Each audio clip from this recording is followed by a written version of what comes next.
Hello, everybody, and welcome to the Am I Entrepreneur material for mompreneurs. I discovered years after being an entrepreneur that I really didn't ask myself a whole lot of questions going in, and I probably should have. So I set up this little workshop just to help people walk through the process of deciding, am I really work at home material? Okay. So I'm going to go ahead and share my screen with you guys, and I'm just going to walk through this presentation. Am I an entrepreneur? Okay. So, first thing you need to know is just a little bit about me. My name is Lisa Schaefer. I have been a serial entrepreneur most of my life, but definitely for the last 33 years. I just fell in love with the idea of being self-employed. That's basically what happened. And a lot of that has to do with my past. My mother was not self-employed, and she, on her own, took care of two small children and worked her tail off. We had absolutely no support from a missing father. She did everything to take care of us. And I think that forced me to decide very early on that I did not want to be in that situation. I wanted to have more control of my finances. So I am a wife. I've been married since 1985. I'm the mother of three beautiful children and a grandmother to four, count them, four beautiful grandbabies. I homeschooled my own children for 25 years. And since 1985, I have worked as a CNA, CMA, restorative therapist, home health aide. I've done activity directing. I've been a social services designee. And in 1989, I found my dream job. I became an on-air personality on the radio. And that is one of those things that's just in your blood. You either love it or you hate it. And funny story, went into the studio that day thinking I was going to be cleaning because I thought that's what the station manager wanted from me when he said, hey, pop into the studio on Saturday.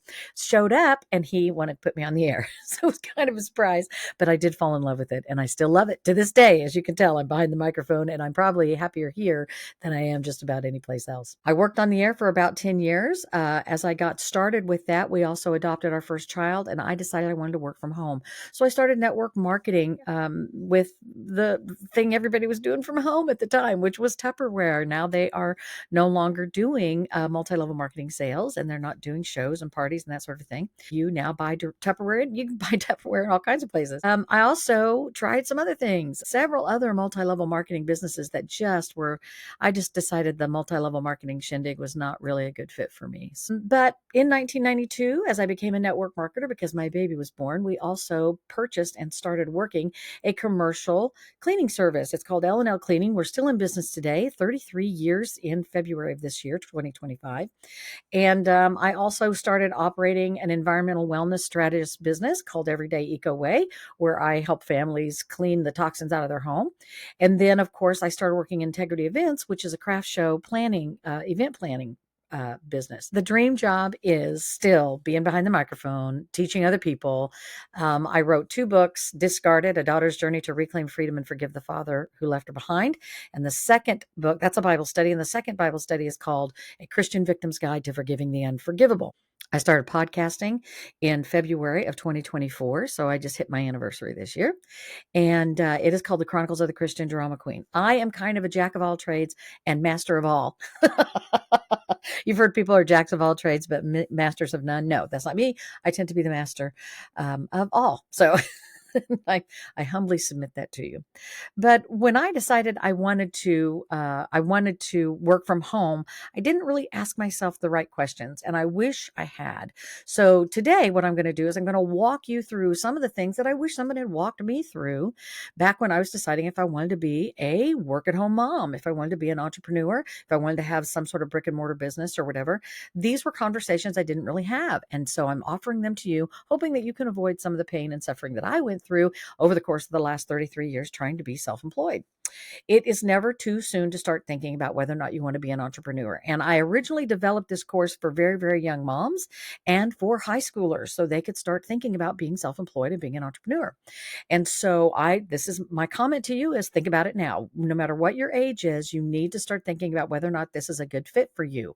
Decide what your goals are. If you have goals, what is it that's going to have to change in your life to meet those goals? What do I have to offer other people? Is there a need for what I have to offer? Have I really got what it takes? Do I have the support system in place? And what happens if I don't do well? All right. So let's talk first about goals. What are your goals? Well, a lot of people think about financial goals. I personally think about time freedom. What are my goals regarding my time? How much money do I need to make in order to have a lot more free time? Because your time is, it's the only thing that you really don't have an unlimited amount of. Everybody's got the same amount of time every day. But think about your goals financially. How much money is enough? How much money do you need to make? Are you willing to carry any debt? How much debt is okay for you? I'll be honest with you. I don't want to carry any. I have a debt on my home and I have a debt on my car. I do not use credit cards and I don't have debt on my business. And that's really important to me because that means it's really mine. Nobody owns my business besides me, right? How much do I want to save for retirement? How much do I want to pay for my kids' education? And what kind of living do I really feel like I need to make? How much money is going to be the ultimate income to allow me to do the things that I really want to do? Okay. So let's talk about education. If you decide you're going to be self-employed, you have to decide if you're going to have to increase your education boundaries, if you're going to have more education and the skills that you need to do the thing that you want to do as a self-employed person. So check out the education. Do you need more college? Do you need to go to vocational training school? Maybe you're going to do a stay-at-home gig and you're going to need skills for that. And you've not done that before. So is there an ideal target to achieve? Like you want to be CEO of a certain kind of business? You want to be a senior director. I mean, that is a common term used for marketing executives or distributors in certain businesses. Will I be able to grow professionally? And what are my own personal growth expectations? And do I need to learn something new to prosper? So, for example, years and years ago, and I mean years and years ago, I had to decide what I wanted to do to make a living. And to be quite honest with you, I was in my 20s and I really didn't care. I didn't have a passion for anything at that time, but I needed to decide what I was going to do to have a stable income coming into our home. My husband was already working full time. I had been working part time as a cash register clerk or something at a gas station, and I needed something that was full time, and I needed to know what was going to take to do that. So I got recruited by a nurse that was a friend of mine, and she said, "You should be a nurse's aide. You care about people. You have great passion when it comes to people staying well and being cared for." So of course I went to CNA school, and that started me off on the medical industry. I worked as a CNA, CMA, HHA, blah blah blah. You name those initials, I probably got them. And I worked doing that off and on, sometimes full time, sometimes part time, over the course of easily 35 or 40 years. But I had to decide if I was willing to do that. If I was willing to go to school in order to increase my employability. So, are you going to be able to grow professionally and have personal growth expectations of your own? Do you feel like you need to have a master's degree or a bachelor's degree in something? Okay, so if you feel like that's you want to have an education, then think about that now and think about what direction you want that education to go. Do I need to learn something new in order to prosper? And I did. I had to do the CNA, CMA licensing thing. And what does it take to be or stay certified? Once you decide what you're going to do, what does it take to stay certified to be able to keep working in that position or something better? Another goal you need to think about is where you want to live. So, what's paradise to you? Think about places you want to live. I have always wanted to live in the country, always. And funny, when I did live in the country, we moved out of the country into the city in order to work for a ministry back in 2004. I've spent the rest of my life trying to get back out to the country. So now we are in the country, sort of. We're in a very, very small community on the outskirts of town. And in the backyard is the river. In the front yard is Maine. So I've got the best of both worlds right now. But you have to think about what your favorite place is to live. Do you want to be out in the country? Do you want to live in the city? Are you a high-rise apartment kind of person? Do you want to be close to your church? Do you want to be active? And what about the crime in the area? You're going to have to look at that and decide if you're willing to put up with higher crime statistics in order to be in a place where you want to be. And what else does that community offer to you? So this is really my favorite topic, time freedom. Is this important to you and why would it be? Well, I'll be honest with you. I'm 60 years old next month. while I record this to you, I'm going to be 60 years old next month. And I am not where I want to be at age 60. There are freedoms that I do not have. I am pretty much in my home all the time. I'm either taking care of grandkids or now I'm a caregiver for someone else. And I'm taking care of her as she lives with us. So I don't have a lot of time freedom. If I had my way now, I'd probably make enough money to be able to afford a caregiver to do the work that I'm currently doing as a caregiver. I would make enough money to keep my grandchildren at home or private schooled or whatever. There are just some things that I think I would do differently now that I know if I'd known I was going to be here at 60, I'd have done something else on the way to getting here. Does that make sense? So think about your time freedom. Do you want to have vacations and travel and the freedom to do that and work on your own terms? Do you want to work hard today doing things that other people will not do so that you can have things that other people will not have? That's the decision that you have to make if you're going to be an entrepreneur. And it doesn't really matter what business you're going to get into. Some people get into side gigs just because it's fun. They think, oh, I'll just want something to keep me busy here and there and yonder. But if you want to be an entrepreneur, that really means working in order to support yourself and to support your lifestyle and to support your goals. Okay. So here are some pros and cons to being self-employed. And these are the things that I wish somebody would have mentioned to me when I was making the decision to be self-employed. So, although you can set your own schedule, which is a pro, you have to set your own schedule, which is a con. Now, I struggle with this. We now call this establishing rhythms. Okay. We don't always call it block planning or block calendar planning. We call it establishing personal rhythms. And I'll be honest with you, I stink at this. I have always been very, very inept when it comes to establishing a calendar and sticking to it. Now I homeschooled kids 25 years, and we were very flaky when it came to the schedule. That was the way we wanted it to be. We wanted to be very relaxed, and it was a very relaxed homeschool. We did a lot of reading together. We did a lot of chasing squirrels. We got excited about a certain topic, even if it wasn't in the plan. We chased the topic, and we enjoyed that, and we loved learning that way.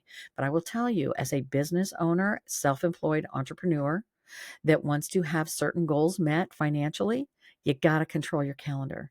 And so, although a pro is that you've got some flexibility, a con is that you really have to schedule the work time and you've got to stick to it. So, you've got to be disciplined enough to do that. Although many typical expenses can be tax deductible, that is a pro. The IRS insists on proof, and that is a con. So, what that means is there are all kinds of receipts that have to be kept. Things like mileage and supplies and office equipment, furniture and cell phones and all of that stuff. It's all deductible, but you got to organize those receipts and you got to be pretty good at record keeping. So, this kind of goes back to the self discipline in regard to your planning.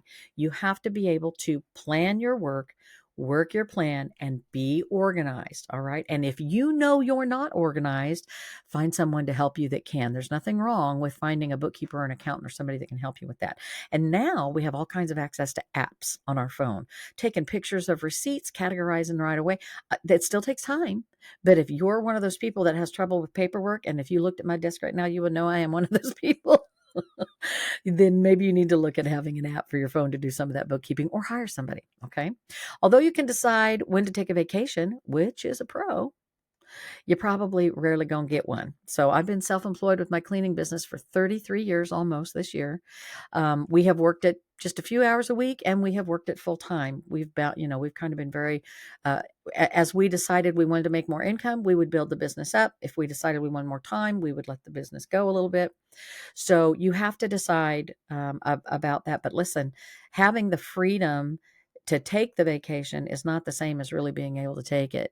And so, although you can decide with what your time is and when you're going to take, you're probably not going to get one, especially in the early years when you're building a business. If you're serious about being an entrepreneur, you're probably not going to get a whole lot of vacation time. Okay. Because somebody's got to manage your business. And I've currently to the place where I've got employees that work for my cleaning service and I take care of them. And that does give me more freedom to do the podcasting and the writing and the Bible study mentoring and helping people through that. I have clients that do that, but I still have to manage my business and I have to make sure that my employees are capable of running things if I'm going to take a vacation. And you just may not have the ability to do that early on. So just be prepared for that, depending on how hard you want to work and how much freedom you want to have. Okay. Although most self-employed people don't have taxes taken out of their wages, which is a pro. I mean, my cleaning clients send me cash. I don't have taxes taken out of that. You're still going to have to pay them. That's the con.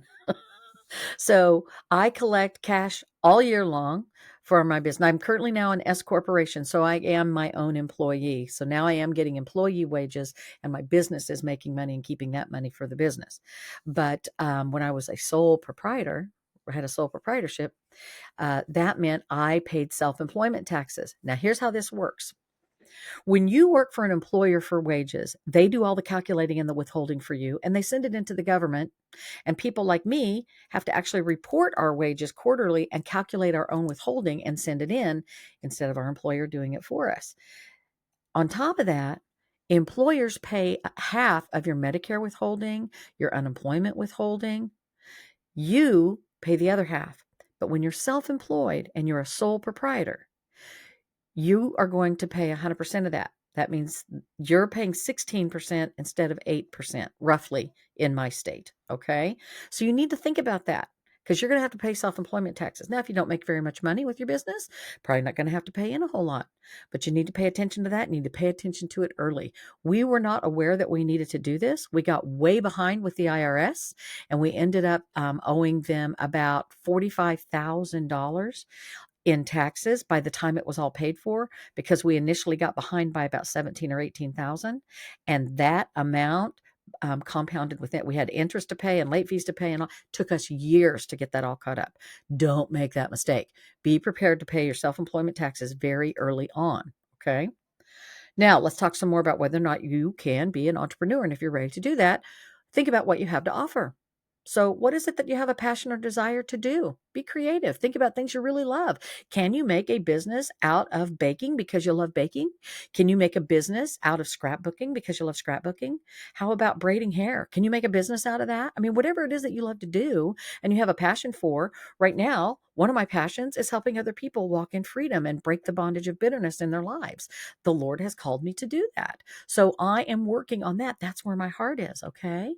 Um, is there a market for what it is that you do? I have found as I've searched all over the internet and within the body of Christ, there is a need for what it is that I have to offer. So think about whether or not there's a need for the things that you have a passion for. What would it take to market those? A need that no one else is meeting, maybe. Think about that. I will tell you right now, in my very small community locally, we have a real problem with transportation for the elderly. Many of them can no longer drive and they still have appointments out of town and they want to shop out of town. They've got other things they want to do. They can't drive anymore, right? Either because they physically enabled or their kids took the keys, one of the two. Okay, so that means that there's a real need in my community for a service like that. So I'm talking to somebody about doing that. Like I said, I'm a serial entrepreneur. I think I want to do everything. So maybe we'll be able to figure out a way to establish, some sort of driving service, some sort of courier service for these elderly that cannot get to and from appointments and whatnot. All right. So think about the things that are already needs in your community and whether or not someone's meeting those needs. Can I meet a need affordably and profit from it? What's it going to cost me if I try and fail? All right. So let's talk about support. Do you have the support that's needed to go ahead and build a business and be an entrepreneur? What familial needs are you committed to address already? Okay, so what ways does your family already need you? What are your children's needs? And are they capable of being self managed while you are working? One of the things that happened to me early on in my entrepreneurial, one of my first entrepreneurial choices was that I was on the phone a lot. I was making phone calls a lot to when I was trying to build that business.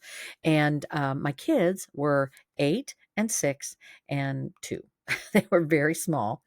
And I was trying to juggle homeschooling and make these phone calls and keep my household running. My husband was already working a 60-hour work week, so he was not helpful in any of those areas.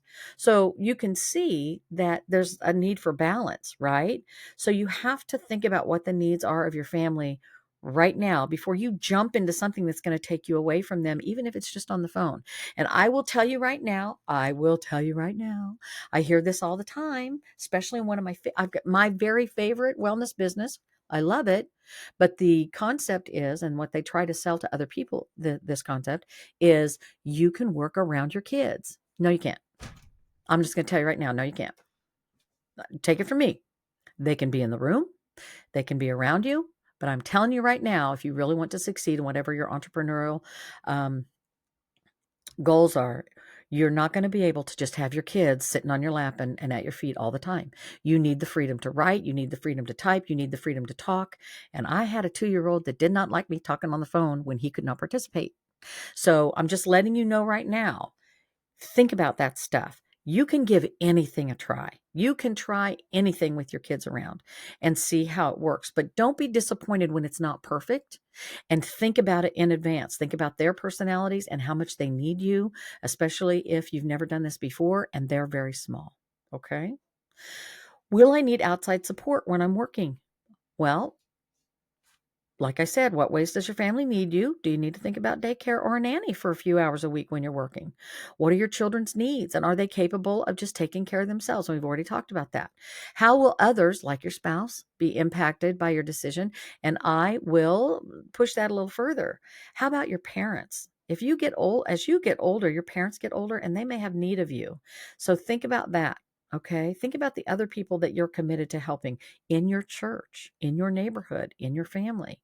Do you have the space that you need to do this work? Do you have a home office? You're going to need a home office. You're going to need to have a separate office somewhere, maybe a brick and mortar establishment where you can retail product. And what impact will your working from home have on your finances? Because brick and mortar buildings are not cheap. Most of the time you have to pay rent or buy them. So if you need an outside facility to retail product or work from, or you need office space away from the home to work from, that's going to make an impact on your income, and you're going to see the impact on that. That's going to come before you ever make any profit. You're going to need to see that first. All right. So if you think if you've gone through all of this so far and you still want to be an entrepreneur or work at home mom, what's got to change? Does your current work schedule need to change? How about sleep schedule? Do you need to get up earlier to make things work out? How about setting up your office somewhere? And maybe you need more than one phone. Maybe you need more than one computer. And what about your attitude? So how badly do you want to be self-employed from home? For me, the goal was, yes, be home with the kids. Don't go back to work. Don't have to pay childcare. Don't let someone else raise your children. I mean, those are all the thoughts that were going on in my head. I adopted this beautiful baby boy in 1992, and by the time he was 2 months old, I was giving him to a babysitter every day. It made me insane. I'd prayed for years to have a child, and here he was, and I was giving him to someone else to raise. So that was a very frustrating time for me. I would have done anything to find a way to keep him home. And what do you know? Somebody wanted to sell us their cleaning business. Hallelujah. Praise the Lord. I was able to be home and we worked the cleaning business on the weekends. So you have to think about how badly you want to be self-employed and what you're willing to give up to do it. Decide what your why is. And I will stick to this till the day I die. If your why doesn't make you cry, it is just not a strong enough why. And that's the truth. Ask yourself these questions. Why do I want to stay home? And whatever the answer is to that, ask yourself the next question. Why is that important? And whatever the answer is to that one, ask the next question. Well, why is that important? You got to get to a place deep down where you're emotionally attached to the reason you're going to be working, because on hard days, you got to cling to the why and why you're doing what you're doing. So have you really, really got what it takes to work from home? Are you coachable? Are you willing to learn from people who've succeeded before you and done this work before? How well do you handle rejection? Oh, because you're going to get some. How uncomfortable are you in the current circumstances that you're in? Are you so sick and tired of doing what you're doing that you're willing to work hard to do something else? Are you prone to depression? And if so, what are you willing to do to deal with that depression? What does a bad day look like now? Are you able to deal with the bad days now? Because I can guarantee if you become an entrepreneur, the bad days get a lot worse. That means that you've got a bad day in your home and a bad day in your business, and they're probably impacting each other. So you've got to think about that. How are you affected by stress? What happens when you're stressed out? Are you passionate about being self-employed? Do you love the idea of controlling your own destiny? And is your passion enough to carry you through the bad days, even the bad weeks and the bad months? when there are really hard times. So, would you call yourself a leader? And what does that really mean? Think about this. Most businesses fail. Most attempts at entrepreneurialism, is that a word? Entrepreneurship. There we go. Most businesses will fail. So you have to decide what's going to happen if you fail. You have to think about if you've really tried.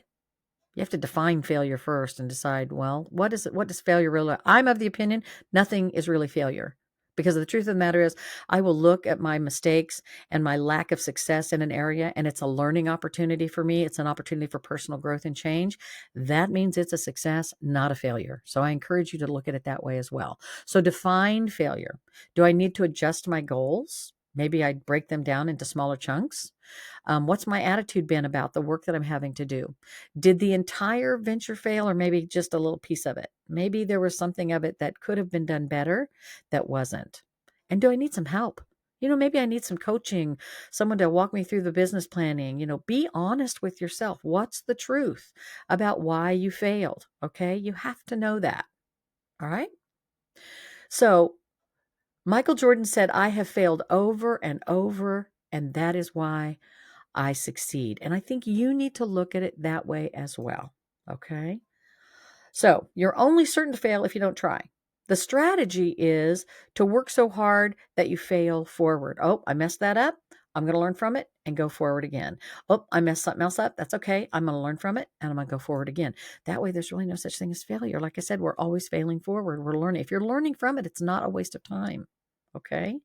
So I hope this has been helpful. I want to thank you for spending some time with me. And if you've got questions, you can certainly contact me and I'm going to give you a different email than the one that's on screen works. You can contact me at everydayecoWay@gmail.com. Or if you want to know more about the Bible study or my podcast, go to thechristiandramaqueen.com. Just go www.christiandramaqueen.com and you can find me there, read my stories, find out more about the Bible studies, and hear my podcast there as well. So whatever you're doing today, do it with the confidence of a 4-year-old in a Batman t-shirt.